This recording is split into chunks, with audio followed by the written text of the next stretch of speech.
On my hand is the latest lens that's just announced at Fujifilm Summit. This is the XF33mm F1.4 lens, and I'll be having an initial look of this lens here.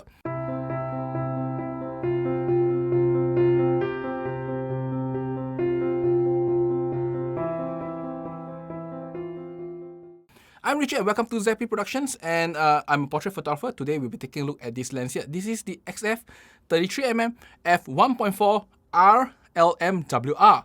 R meaning that it has an aperture ring, as with most of the better Fujifilm lenses. LM means it has linear motor, the latest focusing motor on Fujifilm lenses.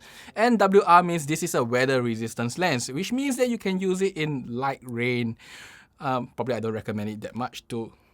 Now, this lens here is very new. It's just announced recently last week at Fujifilm Summit itself. So this is actually a pre-production copy and they lent me to try it out.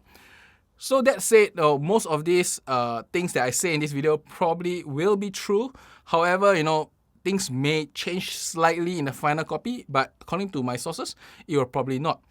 Now, I'd like to thank Fujifilm Singapore for loaning me this copy of the lens. If not, I cannot bring you this initial look. Now, this lens will be with me for another week. So if you have any questions you want to ask regarding this lens, you can probably put it down in the comments below. So firstly, this is the 33mm f1.4. And you can see from the size here, Fujifilm did not make any horrendous huge lens this time. So it is a very well-sized lens that is very comparable. And in fact, let me show you. So if you look at other lenses, okay, for example, this is the 35mm f1.4 GM. So this is a full frame lens. You can see that it is significantly bigger. Now, if you want to compare to something more equivalent, this is a full frame lens, but it is a 35mm f1.8 RF. Put it together, it is very similar. This lens is about 360 grams. It has an aperture ring, a focus ring that doesn't matter because this is a focus by wire.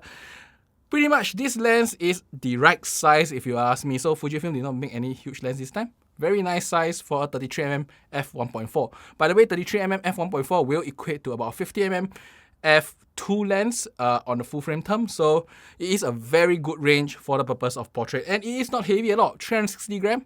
You can see that I can hold it in one hand and I'll probably never get fatigued for the entire shoot. So that said, that's about it for the physical part of things. It is full metal body and it has weather resistance as part of the naving convention. Now let's talk about operations in the field. Firstly, this lens has no IBIS, so don't think image stabilization is provided by the XT4 here, and of course the XS10. And next, it has a linear motor for autofocus, so autofocus is quick. I don't have any videos to show you this time because I just got this lens like probably 2 days ago and I forgot to test it. So I don't have that much videos on it yet, but I did a photo shoot. So I can tell you that the focusing is really quick, and throughout my entire portrait shoot that I did with this lens, I never needed to wait for the lens at all. Now, in terms of handling, the weight is very light and very small, as I said, probably very little fatigue. And for the XT4 and the size of this lens and the weight of this lens, I think it is a perfect fit. As you can see, really nice fit for this camera itself. Now, let's talk about the optics.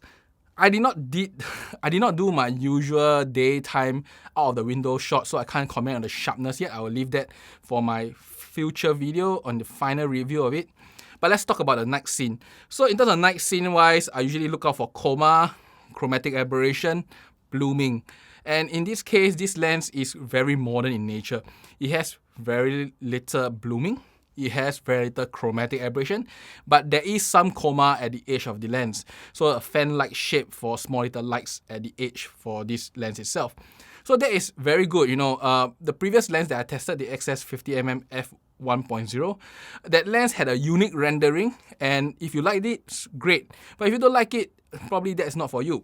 Well, this lens, I would say, is more for the masses. It has a modern rendering, which is generally sharp throughout the entire frame, generally corrected throughout the entire frame, and definitely usable regardless of where you are in the frame itself. In fact, I did a photo shoot with it to just try it out, and I want to thank my model Riiyuukii, or Chloe. You can see her Instagram in my description below. But yes, so I tried out with her, and I will tell you that firstly, I never wait for the shot. The lens is very fast compared to other Fujifilm lenses. The LM motor is blazing. I didn't even know that it's in focus all the time. Next thing is that in terms of sharpness, it is very sharp in the center. Off-center wise, I would say as there is loss of sharpness, you can see the lashes are just not as tack sharp as the center itself, but it's still very, very usable. I'll probably do a final sharpness test when I do it in my daytime shot sometime probably over the weekends, and I'll do it in my final video and I will talk about it then. But that said, the sharpness is very usable off center and even in the 1/3, so I won't complain about the sharpness, especially for portraiture. It is definitely more than enough and significantly sharper than the previous lens I tested. Overall wise, compared to other Fujifilm XF lenses I've tried so far, especially for the portrait types, 35mm, 50mm, I think this lens in terms of sharpness is on par with all of them, so I don't really have any complaints, or even better than some of them wide open. Overall, if you ask me, how do I feel about this lens after trying it out, and my initial impression of it is that this lens costs $800 USD if you pre-order now at BH Photo. I can't see a reason to not buy this lens unless you're against 1.4, so you probably want to get the 35mm f2. But if you are looking for a 1.4 lens, this is the one you get. You don't get the older version because it is a lot faster, quicker, more corrected, sharper throughout the entire frame, generally usable in every single way, unless you are very sensitive to the price. Because I wouldn't say that it's extremely expensive, at least it's cheaper than the GM. This is 35mm 1.4 GM, but it's also nowhere like super affordable. And if you find the old 35mm f1.4 at a second-hand price, it will be significantly cheaper itself. But if you are looking for a 33mm f1.4 to do your portraiture, this is the one to get because it is so much more usable. I mean, it's just responsive, usable throughout the entire frame. I can't see a reason to not buy this lens if you are X-mount shooter and doing portraiture. And that's about it for today. I mean, it's going to be a short look at it.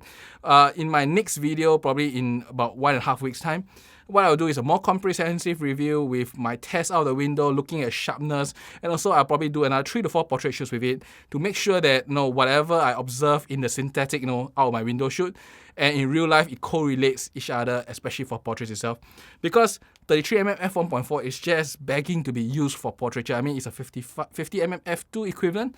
I don't see a reason why this lens should not perform. I mean, it's quite nice, really. Now that said, the lens also gives you a smaller hood. And overall, I think this is a great looking setup. Now, if you notice on my table itself, there is also a unique camera that I didn't talk about it throughout the entire review, and this is the Hasselblad. Now, this Hasselblad is on loan to me by Slash Distribution in Singapore, and it will be on loan to me for about 1.5 weeks. So if you have any question in regards to Hasselblad and GFX, do put down in the comments below too, because I will answer you. I will tell you that my initial usage with this is pretty nice experience. It does produce a photo that is very different from my GFX, but maybe it's just the way I'm shooting, so I'm not too sure. But overall, this camera is something I will talk about in my initial look, probably in 2 to 3 days time. And if you have any questions, do put down below. I will actually answer them in my next video. And that's about it for today. I hope you enjoyed this short little video on the XF33mm f1.4 RLMWR lens, and I hope to see you in my future videos. That's about it. Bye bye.